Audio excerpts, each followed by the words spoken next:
എത്രയും ബഹുമാനപ്പെട്ട യോഗാധ്യക്ഷൻ ശ്രീ രമേഷ് ബി വെട്ടിമറ്റ, വളരെ ആരാധ്യനായ ഈ പുസ്തകം പ്രകാശനം ചെയ്ത Shri V N Vasavan sir, ഇത്തിരി വൈകിയാണെങ്കിലും ഒരു പ്രോഗ്രാം കഴിഞ്ഞിട്ട് ആ സ്റ്റേജിൽ നിന്ന് ഇറങ്ങി ഓടി ഈ പ്രായാധിക്യത്തിലും ഇവിടെ എത്തിയ ആളാണ് ശ്രീ കവിയൂർ ശിവപ്രസാദ്, സിനിമാ സംവിധായകൻ. നമുക്കറിയാം. അദ്ദേഹത്തിന് ഈ സമയത്ത് സ്വാഗതം ചെയ്യുകയും ചെയ്യുന്നു. അദ്ദേഹം വന്ന് ഞാൻ മറുപടി പറഞ്ഞതിന് ശേഷം അദ്ദേഹം നമ്മളോട് ഈ പുസ്തകത്തെക്കുറിച്ച് ഒന്ന് സംസാരിക്കും.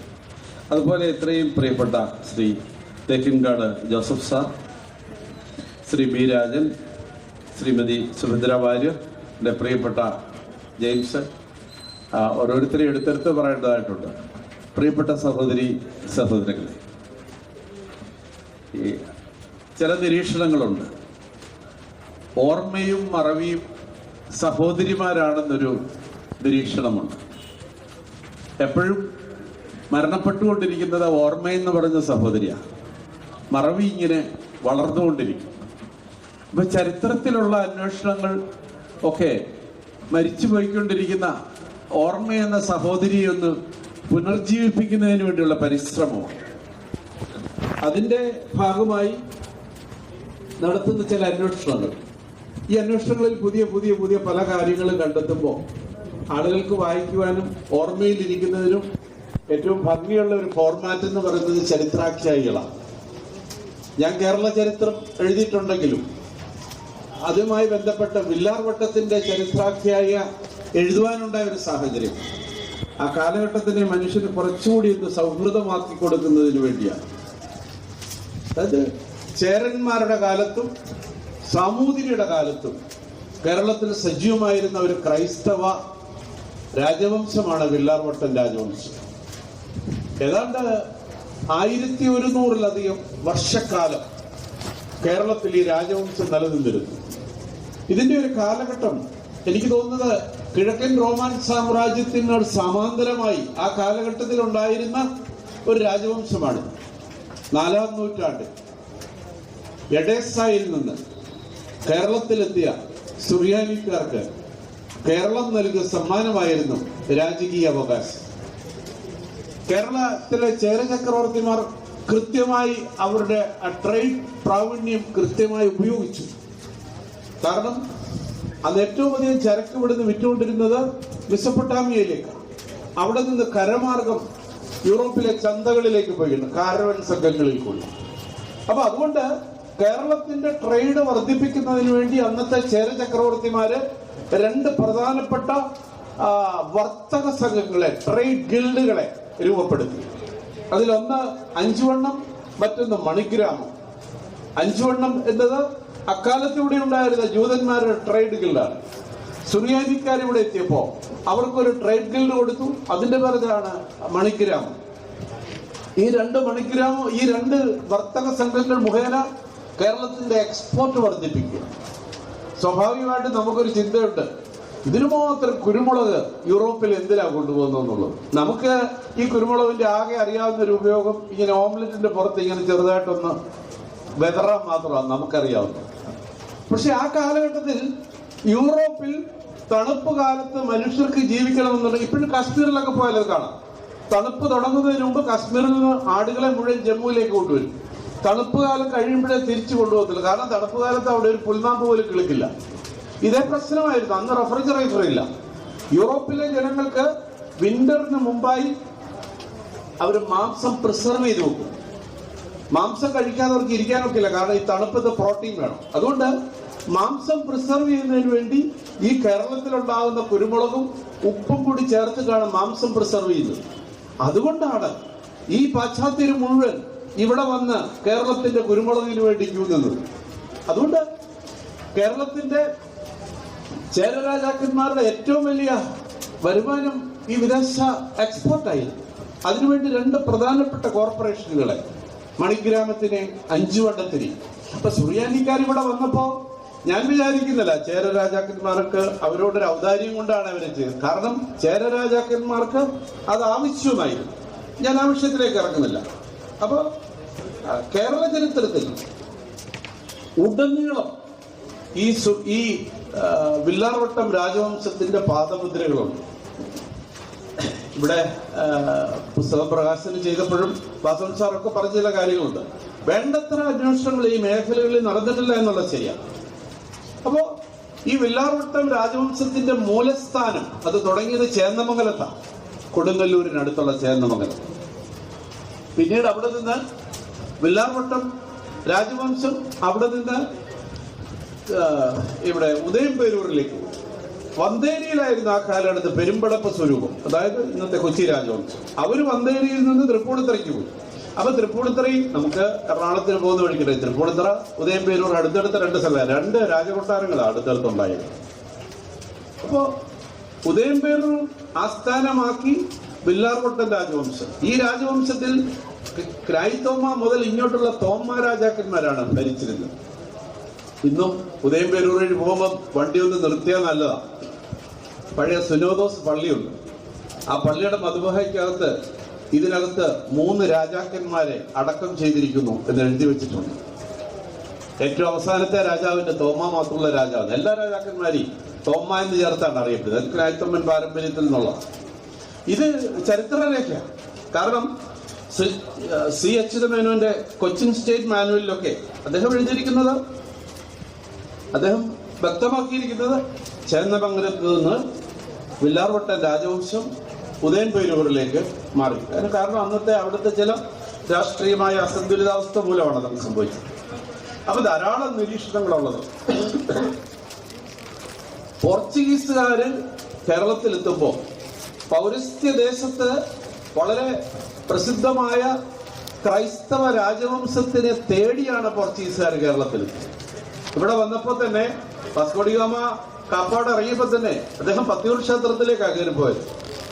ആരാധനയൊക്കെ കഴിഞ്ഞ് ഇറങ്ങിയപ്പോൾ അദ്ദേഹം പറഞ്ഞു, ഇവര് തീരെ പ്രാഗ് രൂപമാണ്.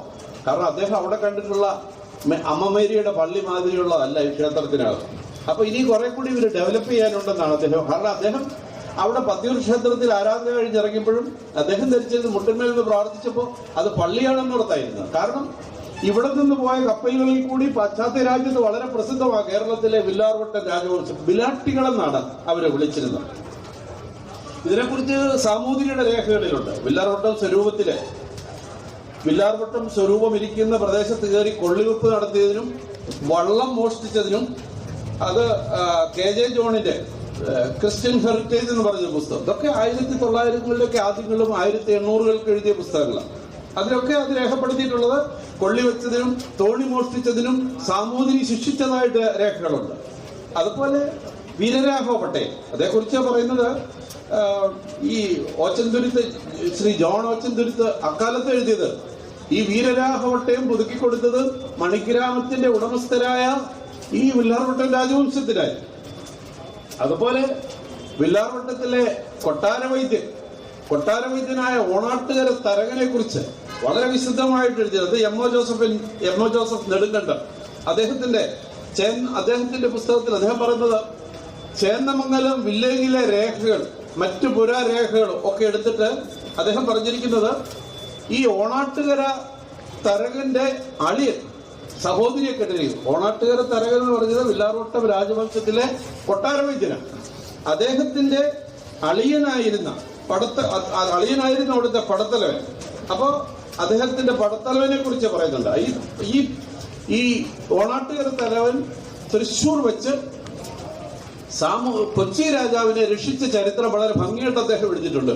കാരണം സാമൂതിരി തൃശ്ശൂരെത്തിയതും ഒരു കൊട്ടാരത്തിനകത്ത് കയറി കൊച്ചി രാജാവ് പാത്തിരുന്നതും അദ്ദേഹത്തിന് വേഷം മാറി വേഷപ്രച്ഛനായി രക്ഷിച്ച സംഭവങ്ങളൊക്കെ അത് KP പത്മനാഭമേനോന്റെ കൊച്ചി രാജ്യ ചരിത്രം അതിനകത്ത് രേഖപ്പെടുത്തിയിട്ടുണ്ട്. അതായത് വില്ലാർവട്ട രാജവംശവുമായി ബന്ധപ്പെട്ട് അദ്ദേഹത്തിന്റെ പ്രധാന പടത്തലവനായിരുന്ന ചേന്നോത്ത് പ്രഭുവിന്റെ അളിയനാണ് ഓണാട്ടുകര തരകൻ. ഇവരുടെയൊക്കെ സംഭവങ്ങളെല്ലാം ചരിത്രങ്ങളിൽ അങ്ങിങ്ങായി പാദമുദ്രകൾ കിടപ്പുണ്ട്. ഇവയൊക്കെ ഒന്ന് ക്രോഡീകരിച്ചെടുത്ത് പണ്ട് നമ്മൾ ചെറുപ്പകാലത്ത് ബാലരമയ്ക്കകത്തൊക്കെ ഇങ്ങനെ കുത്തുകൾ വരും. കുത്തുകളെ ഒന്ന് യോജിപ്പിച്ചെടുത്ത് വരുമ്പോൾ കൃത്യമായ ഒരു രൂപം തെളിഞ്ഞു വരുന്നത് പോലെ ഈ ചരിത്രങ്ങളുടെ പാദമുദ്രകളെ ഒന്ന് യോജിപ്പിച്ചെടുക്കുകയേ വേണ്ടൂ. ഓരോന്നും കൃത്യമായി രേഖപ്പെടുത്തിയിട്ടുണ്ട്. അതുപോലെ ചേന്നമംഗലം കുന്നിലായിരുന്നു ഈ ആദ്യത്തെ തോമാരാജാവിന്റെ കൊട്ടാരം. ആ കൊട്ടാരത്തെക്കുറിച്ച് അതിനെക്കുറിച്ച് KP പത്മനാഭമേനോൻ എഴുതിയിരിക്കുന്നത്, ഈ കൊട്ടാരത്തിന് ചുറ്റും മതിലുണ്ട്, മതിലിന് കിടങ്ങുണ്ട്, ചുറ്റും വട്ടത്തിൽ ഒഴുകുന്ന പുഴയിൽ നിന്ന് കൈത്തോട് കെട്ടി ഈ മതിലിന് ചുറ്റും വെള്ളം സന്നിവേശിപ്പിച്ചിട്ട് മതിലിനെ ബലപ്പെടുത്തിയിരിക്കുക. ശത്രുക്കൾ വരുമ്പോൾ കിടങ്ങ് കഴിഞ്ഞിട്ട് മതിൽ വരാവും, ചാടിക്കേറി പോകാൻ എളുപ്പമില്ല, തടസ്സപ്പെടുത്തുന്നതിന് വേണ്ടി.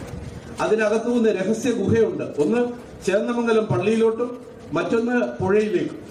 അപ്പൊ അതിന്റെ ഇപ്പോഴും അതിന്റെ റെമിനൻസ് ഉണ്ടെന്നാണ് ഇദ്ദേഹം അക്കാലഘട്ടത്തിൽ രേഖപ്പെടുത്തിയിരിക്കുന്നത്.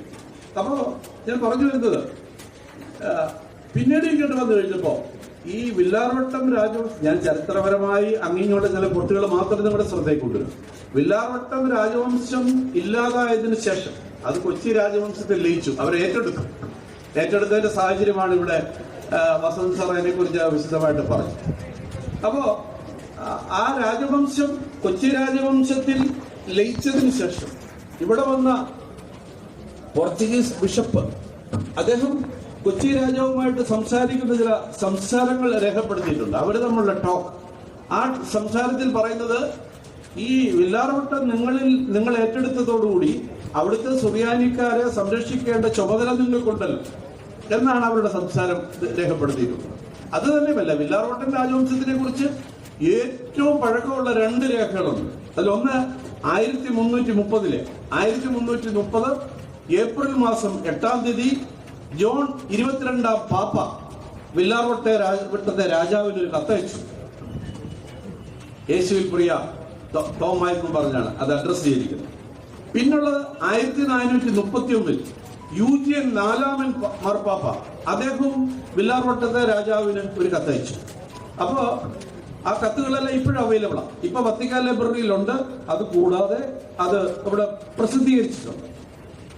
അപ്പൊ ഞാൻ പറഞ്ഞു വരുന്നത്, ഈ കത്തുകളൊക്കെ കേരളവുമായിട്ട് നടത്തുമ്പോൾ പടിഞ്ഞാറുള്ളവരുടെ ധാരണ ഇവിടെ ഒരു ക്രിസ്ത്യൻ രാജവംശമാണ് ഇവിടെ ഭരിക്കുന്നതെന്നാണ്. വേലായുധൻ പടിക്കശ്ശേരി ആ കത്തുകളൊക്കെ പ്രസിദ്ധീകരിച്ചിട്ടുണ്ട്. അത് പോർച്ചുഗീസുകാരും പിന്നീട് പ്രതീക്ഷിക്കുന്നുണ്ടായി, അത് പ്രസിദ്ധീകരിക്കുന്നുണ്ടായി. അതുപോലെ ഞാൻ പറഞ്ഞല്ലോ, മെനസ്തീസ് ഇവിടെ വരുമ്പോൾ മെനസ്തീസ് ചോദിക്കുന്നുണ്ട്, വില്ലാർവട്ടം നിങ്ങൾ ഏറ്റെടുത്തു, അവരുടെ ചുമതല നിങ്ങൾക്കുള്ളത്. ധാരാളം വില്ലാർവട്ടം രാജവംശവുമായി ബന്ധപ്പെട്ട ഒരുപാട് ലിറ്റററി വർക്കുകൾ ഉണ്ടായിട്ടുണ്ട്. ചേരമാൻ കൂടം എന്നൊരു കാവ്യം ഉണ്ടായിട്ടുണ്ട്. അത് അതിന്റെ മുഖവരിയില്, ചേരമാൻകുടത്തിന്റെ മുഖവരിയില് കൃത്യമായിട്ട് ഈ വില്ലാർവട്ടം രാജ്യത്തിന്റെ അതിരുകൾ രേഖപ്പെടുത്തിയിട്ടുണ്ട്. അതിലൊക്കെ പ്രത്യേകതയുള്ള ഒരു കാര്യം, ഈ വില്ലാർവട്ടം രാജവംശം വരുന്നത് ഞാൻ പറഞ്ഞല്ലോ, നമ്മൾ എറണാകുളത്തിന് പോകുന്ന വഴിക്ക് ഈ വൈക്കം തൃപ്പൂണിത്തറ റോഡിനോട് ചേർന്നാണ് ഈ രാജവംശം വരുന്നത്. ആ സ്ഥലത്തിന് കുരിശങ്ങാടി എന്നാണ് പറയുന്നത്. കുരിശിന്റെ കൃത്യമായിട്ടുള്ള ഈ നെടിയതണ്ട് എന്ന് പറയുന്നത് വൈക്കം തൃപ്പൂണിത്തറ റോഡാണ്. പിന്നെ ഇതിനൊരു കുറുക്ക് തണ്ടുണ്ട്, ഈ കുരിശ് പോലെ. ഈ ചുറ്റുപാട് മുഴുവൻ തെക്കുംഭാഗം എന്നാണ് ആ സ്ഥലത്തിന്റെ പേര്. ഇപ്പോഴും തെക്കുംഭാഗം വില്ലേജ് അവിടെയുണ്ട്. തെക്കുംഭാഗം വില്ലേജ് എന്നാണ് ഇന്നും. നിങ്ങൾ ഗൂഗിളിൽ ഒന്ന് കയറി നോക്കിക്കഴിഞ്ഞാൽ അതിനെ കുറിച്ച് കാണാം. കുരിശ് പോലെയാണ് സ്ഥലം ഇരിക്കുന്നത്. ഒന്ന് നമ്മൾ കടന്നു പോകുന്ന റോഡും അതിന് കുറുകെയുള്ള റോഡ് എന്ന് പറയുമ്പോൾ അതിന്റെ ആ കൃത്യമായിട്ടുള്ള സ്ഥലത്തിന്റെ പേര് പെരുതിർക്ക വരെയാണ് കിടക്കുന്നത്. കുളം മുതൽ പെരുതിർക്ക വരെ കുരിശങ്ങാടി നേരം വൈക്കം തൃപ്പൂണിത്തറ റോഡ് ഒരു വശത്ത്, നെടിയതുണ്ടും തൈക്കാട്ടും കപ്പോളയും ഉള്ള കുറുക്കെയുള്ള റോഡ്. ഈ 2 റോഡുകളും ചേരുമ്പോൾ ഒരു കുരിശിന്റെ രൂപത്തിലാണ്. അതിന് കുരിശങ്ങാടിയാണ്. സുറിയാനിക്കാര് തെക്കുംഭാഗര് കച്ചവടം നടത്തിയിരുന്ന സ്ഥലമാണ് കുരിശങ്ങാടി. ധാരാളം കാര്യങ്ങൾ പറയാനുണ്ട്. അതുപോലെ ക്രൈസ്തവന്മാരുടെ വീട്ടുപേര് വലിയടത്തെന്നായിരുന്നു. ഈ വലിയടത്ത് തന്നെയാണ് അവിടെയുള്ളവര് പാശ്ചാത്യര് ബിലാട്ടികൾ എന്ന് വിളിച്ചതിന്റെ കാര്യമാണ്. പക്ഷെ ഇവിടെ ഇവർക്ക് ഈ വില്ലാർവട്ടം എന്ന് പേര് വരാനുണ്ടായ കാരണം, ചേന്നമംഗലത്താണ് ഇവരുടെ ആസ്ഥാനം പണിതിരുന്നത്.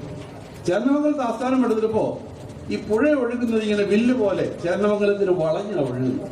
അതുകൊണ്ടാണ് വില്ലാർവട്ടം എന്ന പേരുണ്ടായിട്ടുള്ളത്. ഇതുമായി ബന്ധപ്പെട്ട് ഞാൻ ദീർഘിപ്പിക്കുന്നില്ല. ധാരാളം ലിറ്റററി വർക്കുകൾ ഉണ്ടാക്കിയിട്ടുണ്ട്. അത് ചരിത്ര പുസ്തകങ്ങളുണ്ട്, മറ്റ് കാവ്യങ്ങളുണ്ട്. അതിൽ ഏറ്റവും പ്രധാനപ്പെട്ട പുസ്തകങ്ങൾ ഒന്ന് ശ്രീ C.H. മേനോന്റെ കൊച്ചിൻ സ്റ്റേറ്റ് മാനുവലാണ്. വളരെയധികം വിശദാംശങ്ങൾ അതിനകത്തുണ്ട്. അതുപോലെ K.J. ജോണിന്റെ Christian heritage, M O Joseph നെടുക്കുന്നതിന്റെ വില്ലാർവട്ടം എന്ന് പറഞ്ഞ ചരിത്രാഖ്യാഗിയുണ്ട്. പിന്നെ K.P. പത്മനാഭ മേനോന്റെ കൊച്ചി രാജ്യചരിത്രമുണ്ട്. ഫാദർ ബെർണാർഡ് തോമയുടെ മർത്തോമ നസ്രാണി എന്ന പുസ്തകമുണ്ട്. പണിക്കശ്ശേരിയുടെ കേരളത്തിലെ ക്രൈസ്തവ രാജവംശങ്ങൾ എന്ന് പറഞ്ഞ പുസ്തകമുണ്ട്, വേലായുധൻ പണിക്കശ്ശേരി. പിന്നെ അതുപോലെ തന്നെ ശ്രീ ജോസഫിന്റെ ചരിത്രാഖ്യാഗിയുണ്ട് ചേരമാൻ കൂടം.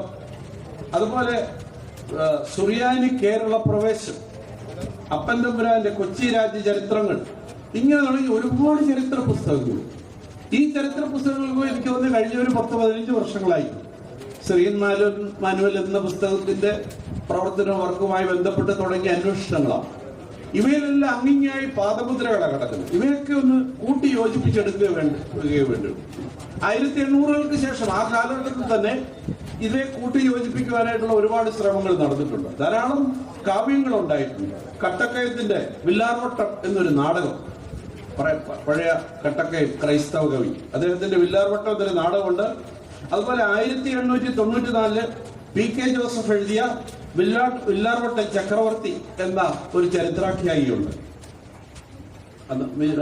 P.K. ജോസഫ് മാപ്പിളയുടെ ചരിത്രാഖ്യാഗി വില്ലാർവട്ട ചക്രവർത്തി. പിന്നെ അതുപോലെ നിധീരിക്കൽ മാണിക്യത്തനാരുടെ ഒരു കാവ്യമുണ്ട്. അത് വില്ലാർവട്ട പാന, പഴയ കാലത്ത് പാനയാണ്, പാന പാടുക എന്ന് പറയും. പാന പാടുക എന്ന് പറയുമ്പോൾ അതൊരു ഗദ്യത്തിന്റെയും പദ്യത്തിന്റെയും കൂടെ ഇടയ്ക്കുള്ള ശർക്കര രൂപത്തിലുള്ള പാന. പുതിയ തലമുറയ്ക്ക് അറിയാൻ വയ്യാത്തതുകൊണ്ടാണ് ഞാൻ അതിനെ കുറിച്ച് വിശദീകരിക്കുന്നത്. അപ്പോ നിധീരിക്കൽ മാണിക്യത്തനാരുടെ വില്ലാർവട്ടം പാനയുണ്ട്. പിന്നെ വില്ലാർവട്ടം എന്ന പേരിൽ ഒരു ആട്ടക്കഥയുണ്ട്. ഒരു ആട്ടക്കഥ തന്നെ അദ്ദേഹത്തിന്റെ പേരിലുണ്ട്. ഇതിലൊക്കെ കൂടാതെ 1932 T. ജോസഫ് എഴുതിയ ചേരമാൻകുടം എന്നൊരു ചരിത്രാഖ്യായികളുണ്ട്. അപ്പോ ഈ വില്ലാർവട്ടവുമായി ബന്ധപ്പെട്ട് ഡസൻ കണക്കിന് വർക്കുകൾ 19-ാം നൂറ്റാണ്ടിന്റെ അവസാനം 20-ാം നൂറ്റാണ്ടിന്റെ ആരംഭങ്ങളിലുമായി ഒരുപാട് ചരിത്രാഖ്യായികളും ആട്ടക്കഥകളും കാവ്യങ്ങളും പാനകളും ഉണ്ടായി. പ്രസിദ്ധരായ ചരിത്രകാരന്മാരൊക്കെ വില്ലാർവട്ടത്തിന്റെ വിവിധ ദിശകളെ കുറിച്ച്, വിവിധ ചെറിയ ചെറിയ കാര്യങ്ങളെ കുറിച്ച് പോലും രേഖപ്പെടുത്തിയിട്ടുണ്ട്. ഇവയൊന്ന് ഏകോപിപ്പിക്കുക മാത്രമേ ഞാൻ ചെയ്തിട്ടുള്ളൂ. പുതിയതായിട്ടൊന്നും ഞാൻ കണ്ടെത്തിയിട്ടില്ല. പക്ഷെ ഞാൻ ഈ സ്ഥലത്ത് പോയി, ഉദയംപേരൂർ പോയി ചില അന്വേഷണങ്ങൾ നടത്തി. അവിടെ നടത്തിയ അന്വേഷണങ്ങളിൽ ചില നാടോടി വാഗ്മയങ്ങളുണ്ട്. അവിടെ പ്രചരിച്ചിരിക്കുന്ന പല നാടോടി വാഗ്മയങ്ങളിലും പല നമ്മുടെ പരസ്പര വിരുദ്ധങ്ങളായ ചില നാടോടി വാഗ്മയങ്ങളുണ്ട്. എങ്ങനെയാണ് വില്ലാർവട്ടത്തെ രാജകുമാരി കൊല്ലപ്പെട്ടത്? അപ്പൊ ചിലർ പറയുന്നുണ്ട്, ഞങ്ങൾ അവിടുത്തെ അന്നത്തെ ഒരു അച്ഛനെ പോയി കണ്ടു, വികാരി അച്ഛനെ. അദ്ദേഹം പറഞ്ഞു, പഴയ 84 വയസ്സുള്ളൊരു കപ്പ്യാരുണ്ട്, അദ്ദേഹത്തിനെ പോയി കണ്ടാൽ മതി. അദ്ദേഹത്തിനെ ഞങ്ങൾ പോയി കണ്ടു. അദ്ദേഹത്തിനെ കണ്ടപ്പോൾ പുള്ളി പറഞ്ഞത് പല കഥകൾ പ്രചരിക്കുന്നുണ്ട്. ഒന്ന്, അവിടെ ഒരു സ്ഥലത്ത് വില്ലാർവട്ടം വെളി, വില്ലാർവട്ടം കുളം, വില്ലാർവട്ടം കുന്ന് എന്നൊക്കെ പറഞ്ഞുള്ള സ്ഥലങ്ങൾ ഇപ്പോഴും ഉണ്ട്. അപ്പൊ അതില് ആ കുളത്തിൽ വീണ് രാജകുമാരി മരിച്ചതാണെന്ന് പറയുന്നുണ്ട്. ഈ അടുത്ത സമയത്ത് ഞാൻ കണ്ടെത്തിയ ഒരു കാര്യം, ഞാനവിടെ പാലസിൽ കയറി ഒരു അന്വേഷണം നടത്തി. അപ്പൊ അവര് പ്രസിദ്ധീകരിച്ചിരിക്കുന്ന 1000 ചില്ലുവാൻ ഐറ്റംസ് ആണ് അവിടെ എക്സിബിറ്റ് ചെയ്തിരിക്കുന്നത്. എക്സിബിറ്റ് ചെയ്യാത്ത സാധനങ്ങളുണ്ട് അവരുടെ ഗോഡൌണുകൾ. ആ ഗോഡൌണുകളിൽ നിന്ന് 2 വെള്ളിക്കുടങ്ങൾ കണ്ടെത്തി. ആ 2 വെള്ളിക്കുടങ്ങളിലും വില്ലാർവട്ടം കോവിലകം വക എന്ന് അതിൽ എഴുതിയിട്ടുണ്ട്, രേഖപ്പെടുത്തിയിട്ടുണ്ട്. അതായത് വില്ലാർവട്ടത്തെ സാധനങ്ങൾ കൊച്ചി രാജവംശത്തിലേക്ക് ലയിക്കുകയായിരുന്നു എന്നുള്ളതിന്റെ തെളിവാണ്. ഞാൻ എന്റെ വാക്കിൽ ചുരുക്കട്ടെ. ഇത് കൃത്യമായ ചരിത്രത്തിൽ ഉള്ള ഒരു രാജവംശമാണ്. നാടോടി വാഗ്മയങ്ങളിൽ പലതും പരസ്പര വൈരുദ്ധ്യങ്ങളുണ്ട്. ആ വൈരുദ്ധ്യത്തിന് ഒരു കൃത്യമായൊരു കാരണമുണ്ട്. ഉദാഹരണത്തിന്, ചരിത്രങ്ങൾ എപ്പോഴും സൃഷ്ടിക്കപ്പെടുകയാണ്. പ്രത്യേകിച്ച് രാജവംശങ്ങളൊക്കെ ഭരിക്കുമ്പോൾ അവിടുന്ന് കൊടുക്കുന്ന ഒഫീഷ്യൽ ചരിത്രമാണ് പിൻതലമുറകളിലേക്ക് കൈമാറ്റം ചെയ്യപ്പെട്ടു പോകുന്നത്. ചരിത്രകാരനായ ശ്രീ ടി.ഒ. ഏലിയാസിന്റെ വില്ലാർവട്ടം രാജകുമാരി എന്ന പുസ്തക പ്രകാശനത്തിൽ അദ്ദേഹം ചെയ്ത മറുപടി പ്രസംഗം, മലമ്പനി പിടിച്ച് മരിച്ചതാണ്, പല വെർഷൻസ് കൊടുത്തിട്ടുണ്ട്. സ്വാഭാവികമായിട്ടും ഞാൻ അതിന്റെ ഒരു അന്വേഷണത്തിലാണ് യതി എന്ന ഒരു നോവൽ എഴുതിയ, ചരിത്ര നോവൽ. കൂടുതൽ അന്വേഷിച്ച് നമുക്ക് കൃത്യമായി മനസ്സിലായി ഈ അലക്സാണ്ടർക്ക് വിഷം കൊടുത്തു വന്നത്. അദ്ദേഹത്തിനോടൊപ്പം ഉണ്ടായിരുന്ന 4 ജനറൽമാർ കൃത്യമായി രാജ്യത്തിനെ 4ആയിട്ട് പങ്കിട്ടെടുത്തു. അദ്ദേഹത്തിന്റെ ഭാര്യയെ കൊന്നു, അദ്ദേഹത്തിന്റെ മകനെ കൊന്നു, അദ്ദേഹത്തിന് ഒരേ ഒരു പെങ്ങൾ ഒളിമ്പിയ അവളെ കൊന്നു, അമ്മയെ കൊന്നു. പെങ്ങളുടെ പേര് ക്ലിയോപാട്ര, അമ്മയാണ് ഒളിമ്പിയ. അവരെയൊക്കെ വധിച്ചു. അപ്പോൾ അതിന്റെ പിന്നിൽ കൂട്ടത്തിലുണ്ടായിരുന്ന പട്ടാള ജനറൽമാർ അദ്ദേഹത്തിന് വിഷം കൊടുത്ത് കൊന്നതാണെന്ന് നമുക്ക് പൂർണ്ണമായി വിശ്വസിക്കാനുള്ള എല്ലാ തെളിവുകളും ഉണ്ട്. പക്ഷെ രാജകീയ ഭാഷ്യം അദ്ദേഹം മലമ്പനി വന്ന് മരിച്ചതാണെന്നുള്ള. കാരണം എപ്പോഴും ചരിത്രം സൃഷ്ടിക്കപ്പെടുകയാണ്. അപ്പൊ വില്ലാർവട്ടം രാജവംശം എന്ന് പറയുന്ന ആ ഒരു രാജവംശത്തിന്റെ അന്ത്യത്തിനെ സംബന്ധിച്ച് അന്നുണ്ടായിരുന്ന അത് ഏറ്റെടുത്ത മറ്റ് രാജവംശങ്ങൾ നൽകുന്ന ചരിത്ര ഭാഷ്യങ്ങൾ മാത്രമേ നമുക്ക് പരിചിതമുള്ളൂ. അപ്പൊ അവര് നൽകുന്ന ചരിത്ര പരിചിതങ്ങളിൽ ആയി പല കാര്യങ്ങളും ന്യായീകരിച്ചു കൊടുക്കുമ്പോൾ അവയ്ക്കകത്ത് പല പരസ്പര വൈരുദ്ധ്യങ്ങളുള്ള നാടോടി വാഗ്മയങ്ങൾ പ്രചരിക്കും. അത്തരത്തിൽ ഉള്ള വൈരുദ്ധ്യങ്ങൾ നമ്മൾ പ്രാദേശികമായ ഒരു അന്വേഷണത്തിൽ നമുക്ക് കാണുവാൻ സാധിക്കും. പക്ഷെ സൂക്ഷ്മമായ നിരീക്ഷണത്തിൽ, സൂക്ഷ്മമായ പഠനത്തിൽ ഞാനിപ്പോൾ തന്നെ കണ്ടു ഒരു 20ഓളം വളരെ പഴക്കമുള്ള ഗ്രന്ഥങ്ങളെ കുറിച്ചും ലിറ്റററി വർക്കുകളെ കുറിച്ചും പറഞ്ഞു. ഇവയിൽ കൂടിയുള്ള സൂക്ഷ്മമായ ഒരു അന്വേഷണത്തിൽ നമുക്ക് കൃത്യമായിട്ട് മനസ്സിലാവുന്നത് ഇത് ചുമ്മാതെ രാജകുമാരി കുളത്തിൽ വീണ് ചത്തതല്ല. ഈ രാജവംശം കൊച്ചി രാജവംശത്തിൽ ലയിച്ചു. രാജകുമാരി അവിടെ നിന്ന് പലായനം ചെയ്യേണ്ടി വന്നു. ആ രാജകുമാരിയുടെ, അതിന്റെ കഥ ഞാനിവിടെ പറയുന്നില്ല, ആ രാജകുമാരിയുടെ ചരിത്രാഖ്യായിയാണ് വില്ലാർവട്ടം ആ രാജവംശം എന്ന കഥയിൽ കൂടി ഞാൻ വെളിപ്പെടുത്തുന്നത്. രണ്ടാമത് ഒറ്റ കാര്യം കൂടി, നമ്മളിപ്പോ ഈ കടമറ്റത്ത് കത്തനാരുടെ ഒക്കെ ഒരുപാട് സീരിയലൊക്കെ കണ്ട് നമ്മളിങ്ങനെ മാന്ത്രിക സിനിമകളൊക്കെ കണ്ടിട്ടുള്ളവരാണ്. യഥാർത്ഥത്തിൽ അത് 9-ാം നൂറ്റാണ്ടിൽ ഇവിടെ എത്തിയ ഫ്രോത്തുമെത്രാന്റെ പാരമ്പര്യത്തിൽ നിന്നുള്ള സാത്വിക മന്ത്രവാദികളാണ്. അതിനെക്കുറിച്ച് ഇവിടെ പ്രകാശകൻ ഇതിനെക്കുറിച്ച് ചെറുതായിട്ട് സൂചിപ്പിച്ചു. സാത്വികരെ കുറിച്ച് സ്വാത്വിക മന്ത്രങ്ങൾ പഠിച്ച് അങ്ങനെ പൗലോസിനെ ഷമ്മാസനാക്കി.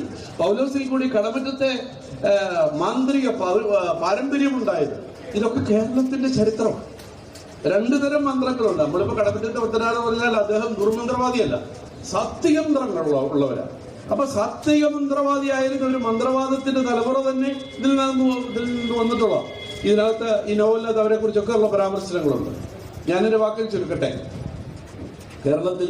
കേരളത്തിന്റെ ആ കാലഘട്ടത്തിൽ പോർച്ചുഗീസുകാരുമായിട്ടുള്ള നിലനിൽപ്പിന് വേണ്ടിയുള്ള ഇവിടെ തൊഴിൽ ചെയ്ത് ജീവിക്കുന്നതിന് വേണ്ടിയുള്ള പോർച്ചുഗീസുകാരുമായി നടത്തിയ നിരന്തര സംഘടനകളുടെ ആകത്തുകയാണ് ഈ നോവലിന്റെ അവസാനം. അതുകൊണ്ട് ഈ അന്വേഷണം എന്നെ കൊണ്ട് എത്തിച്ചത്, ഞാൻ മനസ്സിലാക്കിയിരുന്ന ഇതൊക്കെ എന്റെ മനസ്സിലുണ്ടായിരുന്ന ധാരണ, ഇന്ത്യൻ സ്വാതന്ത്ര്യ സമരകാലത്താണ് വിദേശാധിപത്യത്തിനെതിരെ നമ്മൾ യുദ്ധം തുടങ്ങിയത്. അക്കാലഘട്ടത്തിലാണ് വിദേശാധിപത്യത്തിനെതിരെയുള്ള നമ്മുടെ ചെറുത്തുനിൽപ്പുകൾ തുടങ്ങിയത് എന്നുള്ള ധാരണ തെറ്റാണ്. അതിനു മുമ്പ് തന്നെ, ബ്രിട്ടീഷുകാർ വരുന്നതിന് മുമ്പ് തന്നെ, അവർക്ക് മുമ്പ് ഡച്ചുകാർ വന്നു, ഡച്ചുകാർക്ക് മുമ്പ് പോർച്ചുഗീസുകാർ വന്നു. പോർച്ചുഗീസുകാരുടെ കാലം മുതൽ വൈദേശിക ഉരുക്കുമുഷ്ടികളോട് യുദ്ധം ചെയ്ത ഒരു തലമുറ ഇവിടെ ഉണ്ടായിരുന്നു, സുറിയാനി കളരികളുടെ തലമുറ. ആ സുറിയാനി കളരികളും ഇവിടെ വടുതല യുദ്ധമൊക്കെ ചരിത്രത്തിൽ നിന്ന് പഠിക്കേണ്ടതാണ്. ഈ വടുതലയിൽ സാമൂതിരിയെ കൃത്യമായി പോർച്ചുഗീസുകാർ ഉപയോഗിച്ചു. പോർച്ചുഗീസുകാരോട് കരയുദ്ധത്തിൽ നമ്മൾ തോൽപ്പിച്ചു. ഇവിടുത്തെ സുറിയാനി കളരികളാണ് അവരോട് നേരിട്ട് തോൽപ്പിച്ചത്. അങ്ങനെ കരയുദ്ധത്തിൽ പോർച്ചുഗീസുകാരെ തോൽപ്പിച്ചു കഴിഞ്ഞപ്പോഴാണ് കടൽ യുദ്ധത്തിൽ നാവിക ആധിപത്യം കുഞ്ഞാലി വരയ്ക്കാർ സാമൂതിരിയുടെ പടത്തലവനായിരുന്നു. അദ്ദേഹം സ്വന്തമായൊരു കോട്ടയുണ്ടാക്കി ചതിവിൽപ്പെടുത്തി സാമൂതിരിയെ, കുഞ്ഞാലി വരയ്ക്കാറെ വകവരുത്തുന്ന തന്ത്രങ്ങൾ, ഇതൊക്കെ ഇതിനകത്ത് പരാമർശിച്ചു പോയിട്ടുണ്ട്. കൂടുതൽ ചരിത്ര പഠിതാക്കൾക്ക് ഇതിന് താല്പര്യമുണ്ടാവട്ടെ എന്ന് പ്രാർത്ഥിക്കുന്നു. ഇതിനുവേണ്ടി എന്നെ വളരെയധികം എൻ്റെ ഓരോ വിഷയങ്ങളിലും നിരന്തരം ഞാൻ കമ്മ്യൂണിക്കേറ്റ് ചെയ്തുകൊണ്ടിരുന്ന ഒരാളാണ് പ്രിയപ്പെട്ട ശിവപ്രസാദ് സാറ്. അദ്ദേഹവുമായിട്ട് ചർച്ച ചെയ്യുകയും ഇതിന്റെ വിവിധ വശങ്ങളെ കുറിച്ച് ഞങ്ങൾ ചർച്ച ചെയ്യും. പല പുസ്തകങ്ങളും എനിക്ക് അവൈലബിൾ ആക്കുന്നതിന് വേണ്ടി എന്നെ സഹായിക്കുകയൊക്കെ ചെയ്ത ശിവപ്രസാദ് സാറിനെയും പ്രത്യേകമായി ആദരപൂർവ്വം ഈ സമയത്ത് സ്മരിക്കുന്നു. പുതിയ തലമുറയ്ക്ക് ഞാൻ ആമുഖമായി പറഞ്ഞതുപോലെ ഓർമ്മയും മറവിയും 2 സഹോദരിമാരാണെങ്കിൽ നമുക്ക് ആ ഓർമ്മ എന്നുള്ള സഹോദരിയെ ഒന്ന് പുനർജനിപ്പിച്ചെടുക്കേണ്ട ആവശ്യമുണ്ട്. പലപ്പോഴും ഈ ഓർമ്മ എന്ന സഹോദരി മരിക്കുമ്പോഴാണ് പല നന്മകളും നമ്മൾ മറന്നു പോകുന്നത്. ഇതിന് തുടക്കം കുറിക്കട്ടെ എന്ന് പ്രാർത്ഥിക്കുന്നു. ഇന്ന് ഇവിടെ കടന്നു വന്ന് ഈ പുസ്തകത്തിന്റെ പ്രകാശനം നിർവഹിച്ച വാസവൻ സാറിനോടാണ് ആദ്യമായി നന്ദി പറയേണ്ടത്. എങ്കിലും ആ നന്ദി പ്രകാശനത്തിന് മുമ്പ് പ്രിയപ്പെട്ട ശ്രീ പ്രസാദ് സാറിന് അദ്ദേഹം ഒന്ന് സംസാരിച്ചതിന് ശേഷം ഞാൻ നന്ദി പറഞ്ഞ് കൺക്ലൂഡ് ചെയ്തതിന് ശേഷം ഒരാളെ നമുക്ക് വിളിക്കാനുമില്ല. സാറിന്റെ ഈ ചടങ്ങിൽ വരണമെന്നുള്ള അദമ്യമായ ആഗ്രഹം കൊണ്ടാണ് തിരുവല്ലയിൽ നിന്ന് 3 മണിക്ക് അവിടെ നിന്ന് തിരിച്ചു. ഇയർ എൻഡിങ് ആയിട്ട് ട്രാഫിക്കിന്റെ പ്രോബ്ലം ഉള്ളതുകൊണ്ടാണ് താമസിച്ചത്. സാറിനെ ഇതിനായിട്ട് ക്ഷണിക്കും.